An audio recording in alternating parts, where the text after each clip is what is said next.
All right, we are live, everybody. Welcome back to another episode of Let's Talk Lake County. We have a very special and reoccurring guest on today, Chief Chris Covelli, because last time he was on the show last year was Deputy Chief, and now he's Chief. Congratulations on your promotion, sir. Thank you, David. Yeah. Why don't you tell what's the difference between Deputy Chief and Chief? So how our structure works here at the agency is you have the elected sheriff, who is John Eidelberg, and then right beneath him is a rank called the undersheriff. They oversee day-to-day operations for the entire office, so the jail side, law enforcement side.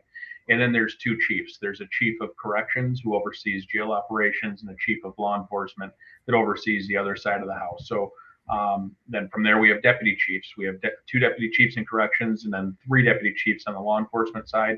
On the law enforcement side, there's one for highway patrol. That's our patrol division that responds to various calls. Criminal investigations, they investigate anything from a homicide to a theft. And then court security, they're responsible for the day-to-day operations of the security inside of our courthouse and in every courtroom. Then there's ranks below them as well. So we're a large organization. It's about 575 people in all, both paid and volunteer staff. So we've got a good crew here, good rank structure, and yeah, it's exciting. Excited for this new adventure. That's great. No, congratulations. Yeah. Thanks. I know that, like, again, I think I've said this to you before that, whenever your name comes up in common conversation, you are just beloved. People like everybody. I've never heard a negative thing about you ever. I'd rather it that way than the other way. Well, absolutely. Yeah. By the way, this person thinks you're. All right, cool. So, could you just kind of give us a general summary of an update in the Lake County Sheriff's Department? What's going on? Yeah, no, I mean, it's we're hitting our summer months here, so we tend to pick up a little bit on call volume wise, emergency response wise. We just kicked off our Marine unit operations, so they will have a very busy summer patrolling our inland waterways, our chain of lakes, the Fox River, and then they also patrol Lake Michigan to about 25, 30 miles out is how far Lake County extends. Oh, wow. So yeah, we work very closely with the United States Coast Guard and a lot of our municipalities on the Lake Michigan shoreline. But it's always a very busy season for them. It'll be busy for our patrol division. Things pick up out there also, which in turns makes our other divisions very busy: criminal investigations, court security, and corrections. Yeah. So just gearing up for that. We have there's a lot of different fairs and fests around the community this summer, so we'll be represented at all of those. I know that the sheriff personally likes to make an appearance at those and go out and be a part of the community. So looking forward to all of that. Do you need to get that? No, that's okay. Okay. Yeah, no, I'm sure. Yeah, things get busier during the summer months. That makes sense because people are outside doing things, a lot of drinking. It's like a lot of on the water. I never really thought about that somebody would have to kind of cover areas of Lake Michigan or any of the Great Lakes, but that obviously that has to be that way. So yeah, that's interesting. And you work with the Coast Guard, you said. Is the Coast Guard, is that a state thing or is that a federal? No, they're part of the U.S. government, the federal government, and they have the ultimate authority on waterways, coastal ways, up to international waterways, but they will respond to emergency calls. Out on Lake Michigan, it's one of the things that it can be very deceiving that Lake Michigan, is just a fun place to be, but it can be very dangerous. Also, waves get huge out there. Boats can go down. So there's a lot of emergency calls out there and calls for service. Yeah, no, I've hung out at Lake Michigan beaches, and you can see the waves. It's almost like the ocean, not quite, but it's it's so big, and the wind is what creates the size of the waves, and enough area of water. Yeah, you betcha. Yeah, for sure, that's tough stuff. Interesting. Does the Coast Guard? This is just a random question. Does the Coast Guard patrol the ports and stuff like that, and the Great Lakes? You think of the Coast Guard as kind of taking care of the ocean side, but go ahead. Sure. Yeah, no, they do. They've really reduced the number of assets they have on Lake Michigan. So I want to say Calumet City Harbor and then up in Milwaukee are the two closest stations to us. There used to be at least a couple in between there. So they're very reliant on the sheriff's office, Chicago Police Department, and also the fire departments that exist in the area that have watercrafts that can go out and conduct operations. But the further out you get, the more you need the Coast Guard with aircraft and just larger vessels to be able to respond to those emergencies. Okay, interesting. Yeah, no, that's cool. Yeah. All right. Is besides it becoming your busy season here in Lake County because due to the weather and the nice weather and stuff, anything specific going on with the sheriff's department? Is like any cool course? Because I know you guys had like this sort of like school course or something like that where you can like teenagers can go in and kind of learn about stuff, right? Yeah, we'll have our community police academy that opens up again in the fall, and that's really an awesome thing. The remarks we get following the 8 to 10 weeks that they put on are just always outstanding. People really appreciate coming in and seeing behind the scenes. You know, because as you and I have talked about, a sheriff's office operates a lot differently than a municipality and a municipal police department because our statutory requirements are very different. There's a lot of things that we are obligated to do under the law that a local municipality isn't, where they are more focused on that initial first response to calls. Sheriff's office has to go out and serve civil papers, anything from an order of protection to enforce evictions to serving summons that people have to come to court for, as well as mental health writs and all sorts of other things. So there's a lot of things that affect every corner of the county that the sheriff is responsible for, and most people don't know it because you're going about your day-to-day business. You're going to and from work, taking care of your family, doing those things, enjoying yourself. You're not really paying attention to what the various levels and layers of government do on a day-to-day basis. So yeah, we love that program. Love inviting people in, and the remarks and feedback we get are always very, very supportive after the fact. And then year-round, we have what's called our Explorer program, and that's more gauged for youth and those that are interested in maybe pursuing a career in law enforcement, or even if they're not, they're just interested in the law enforcement career. And that's open up to anybody between the ages of 14 and 21. They have bi-weekly meetings at our Libertyville substation. They go compete in various competitions. But anybody that's interested in that certainly is welcome to reach out to me, and I'll point them in the right direction. Oh, well, that's great. That's really cool. I like it, and just aside from the personal experience that someone would gain from that, but like just the community outreach part of it is really cool. That's so important nowadays. Well, it's always been important, but okay. But you're right. You know what? That outreach component really is important. It's people, they want to know what their government is doing for them, and they should know. It should be transparent. It should be open. There shouldn't be secrets. At the end of the day, everybody that works in the government's working for the community. That's the role. That's what we signed up for, and important that the community has that inside look and inside view and knows exactly where their tax dollars are going. Yeah, no, that's good. Transparency, you're right, is very, very important, especially in a democracy. Because like an uninformed public is probably the worst thing for a democracy. No doubt. Because we have to make decisions on who we're going to elect, and if we don't know what's going on, we can't make an informed decision. No, that's like essential. So that's great. And is Mr. Eidelberg up for election? No, he is. Yep. So he's This is the cycle every 4 years for a sheriff, and in Illinois, all sheriffs are elected on the same rotation. So sheriffs are up this year in the cycle. Oh, all counties in Illinois, sheriffs are up for election. Yes. Well, that's a massive cycle. I mean, you're overturning the entire state's. Yep, 100 counties. Whatever. Yeah.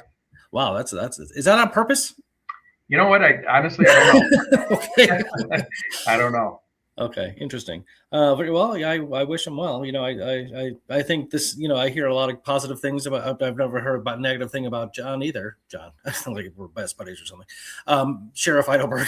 Sorry. Yeah, no, we've made some great changes, some great improvements, and really are community focused, community oriented, and that's his vision, and that's the vision that we follow.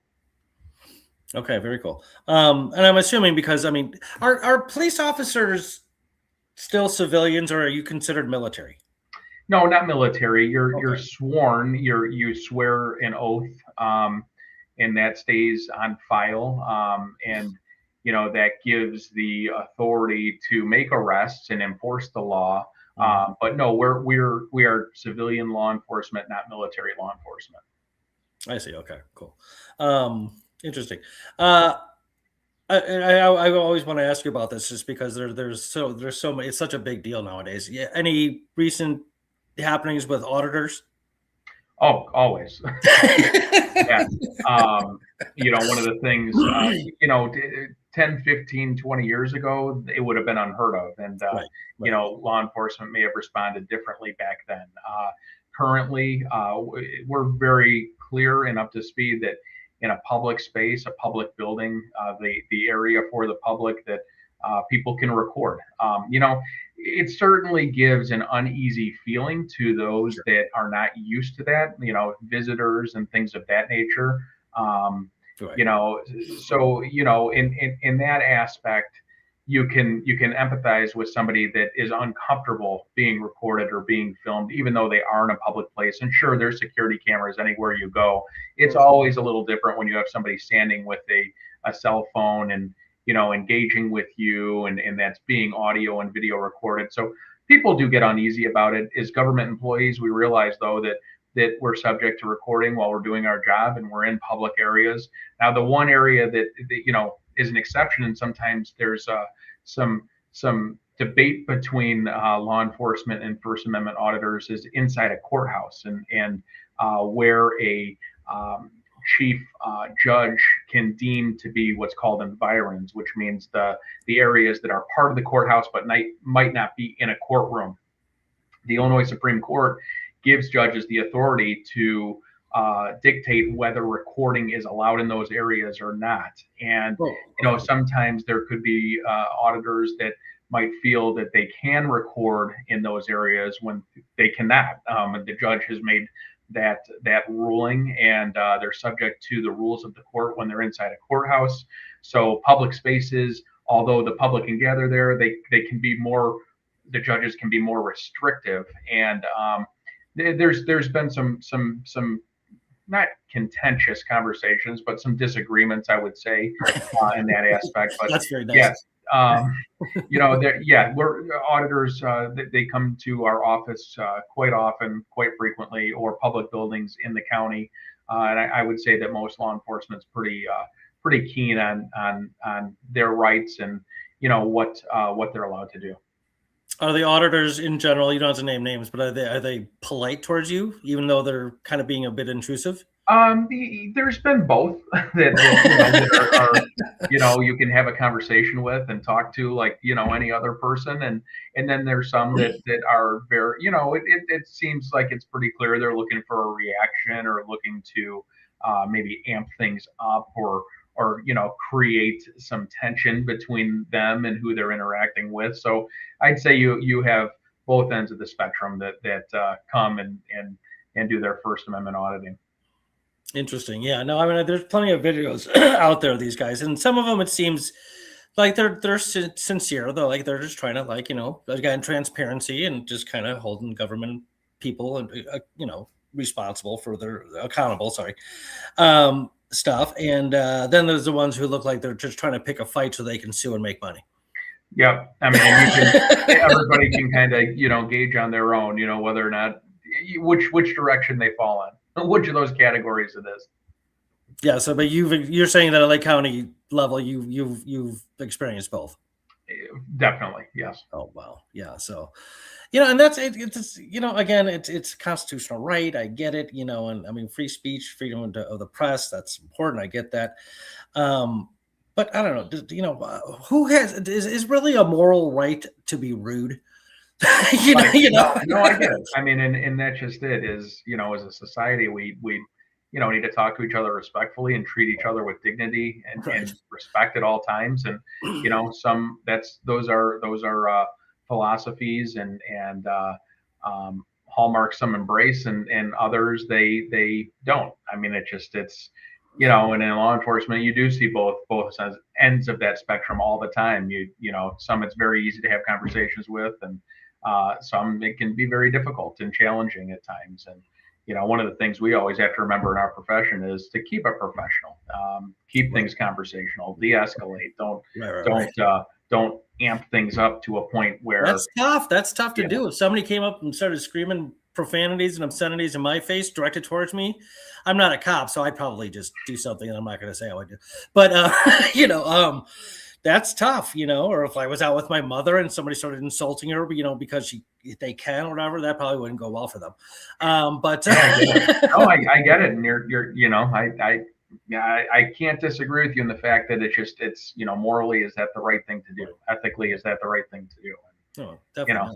I would say it's better to treat people with dignity and respect always. Of course. Always, like always. Yeah, exactly. So, okay, very cool. I want to ask you something about, and then I'll let you go because I want you, you're at work. But I want to ask you something about policing, more about policing in general. I actually was in McHenry the other day. I work in McHenry a couple days a week, and I saw, do you know Paul Funk? The name's McHenry County cop? No, okay. I can't say that I do. Okay. Super nice guy. He comes in and he gets pizza and stuff, and I'll chat with him about things. So I asked him about this, and I wanted to hear your description as well. No knock raids. Okay, they seem to be causing an awful lot of problems, and I guess like what baffles some people or a lot of people is that in light of how many problems it causes, there seems to be a relatively accessible alternative to it. Like you obviously know the address of the person who you're going after. Why not just wait till they walk out of their house and arrest them? Why do you have to bust? Go ahead. What's the logic behind it? Yeah, no, I think that every case is definitely very specific on the facts. What I can say from my experience is that no knock search warrants are really rare. Yeah. You have to get a judge to approve a no knock search warrant. It's not just not that any warrant's simple. I mean, you have to tell a judge what your exact probable cause is to be able to go in. And I mean, somebody's home is their sanctuary; it's their castle. So that you are going to invade their privacy is a very, very high standard. So you have to have a judge agree that, okay, they have enough probable cause to go ahead and enter somebody's home against their will and search it. And then a no-knock level is even higher because you have to be able to articulate to a judge and convince a judge through facts, not just through possibilities or suspicion, a gut feeling or something. Right? that there's an extreme danger if you don't knock. And so generally speaking, those are in cases where there is an area or a home that might have documented armed individuals guarding the home, camera systems in place where somebody's monitoring and they can respond with firearms or shooting or things of that nature. So it isn't common at all that no knock warrants occur. In fact, I've been on a number of search warrants throughout my career, and I can't say that I've ever been on one no knock warrant. Now they do happen. Now to your point of doesn't it make more sense when somebody leaves? Sure, there's absolutely times in situations where it makes more sense to kind of wait somebody out and wait until they leave their home. Generally, when that doesn't happen, there's some sort of exigency to be able to conduct that search warrant. An example, again, just kind of speaking broadly, is if there's a situation where you might have somebody being held against their will in a home and a search warrant is obtained, that could present, depending on the circumstances, a situation where maybe it is a no knock because you don't want a situation where this person who might not be there at their own free will is injured or killed by an offender. Not talking a hostage situation. I'm talking maybe a trafficking situation. It really depends. They're dangerous, no knock search warrants, and that's why there's a very, very, very high threshold, very high level. I can tell you with our organization here, before that even goes to a judge, that would have to be approved by several layers of command and administration before we would even allow somebody to take that to a judge and seek that approval. So, I mean, there's a lot of safeguards in place if agencies, if law enforcement, if we're doing it the right way. That's how it should be done, and only used in a very limited circumstance where there's a very, very high risk to injury or death of somebody involved if that knock is made, if that makes sense. Yeah, no, it does make sense. Absolutely. Like, I mean, that's what Officer Fun kind of said, is that there's sometimes they are actually quite legitimate. Like, there's a reason why they do that.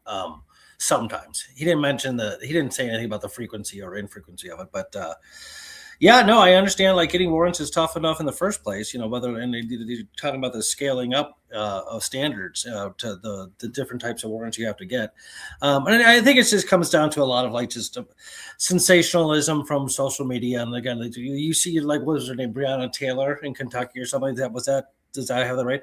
Yeah. Where they, like, kicked in the door at like 2 a.m. So I'm like, well, of course if I hear somebody kicking in my door at 2 a.m. Sorry, I'm probably going to grab a weapon. Okay, I don't know. I get it. you know. I mean, and that's just it. Is we have to think about the big picture here too. What would a reasonable person do in a situation if they think their home's being invaded by armed offenders versus law enforcement? I mean, that's one of the things that we look at every national example and every example where especially if things don't go right, what may have gone wrong and how do we ensure that we're not going to potentially make those same mistakes. And that's how we get better as a profession. And hopefully law enforcement across the country does that in those situations. And look at the best practices, ways that things have really gone right. And so, our SWAT people, they're not dressed in nondescript clothing. I mean, it's very clear they're law enforcement, from the onset. And we want that. We want people to know when we go on the scene of something who we are. So this way, it can't be questioned. We don't want to induce a shooting. We don't want to be the cause of that happening. We don't want it to happen at all, but we certainly don't want to have amped it to a level where we have created some of that issue or that rising in tension that results in a shooting. So all things that we should consider. And you're absolutely right. I mean, 2 a.m, a door gets knocked down with no announcement. You have no idea. I mean, that's every contingency has to be thought of in cases like that, where if it is a no-knock warrant, how we're ensuring that we're not going to induce a gun battle. We don't want that. Yeah, no, that's bad for everybody. Because, like, I mean, the resident, somebody, there's kids there asleep and stuff like that, and that's bad enough in and of itself, freaking them out. But, like, yeah, that they people in the house that did nothing wrong could get hurt. A cop could get hurt. I mean, it just seems like a bad idea all around. I mean, obviously you said that there are very infrequently there's some justification for it, but yeah, okay, well, interesting, very cool. Well, thank you, sir. I appreciate you coming on in your very busy schedule. And again, congratulations on your promotion. What's Thanks, Dave. next after chief? Under sheriff, but quite content where I'm at. So you're good. You're going to stick around for a while. Okay, I can't keep up with all your promotions. So no, I appreciate the invite. It's always great chatting with you, David. I appreciate everything you do to keep the community informed as well. Thank you very much. I appreciate that. All right, thanks everybody for tuning in to Let's Talk Lake County. I'm your host, David Rich. Till next time, keep talking. Hold on one second, Chris. All right, I'll ask you something.